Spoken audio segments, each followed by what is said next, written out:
कुछ तो कर ई मनवा ये राजा बहक गइले बा उलगले जे हाफे तो कह देनी साफे यागी जवानी के लहक गइले बा अब इधर कुछ तो कर ई मनवा ये राजा बहक गइले बा दशा कैनी उनकर नासा में रहनी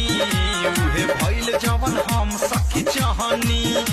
लागल नाही शरम काम कैनी कुकरम कहनी दुनु हाथ फेरा दुनु बम पर हमर बलम बलम चढ़िए के सहिया बुखाइल बा मनवा हमार पागल आइल बा कहलो पबतिया न मान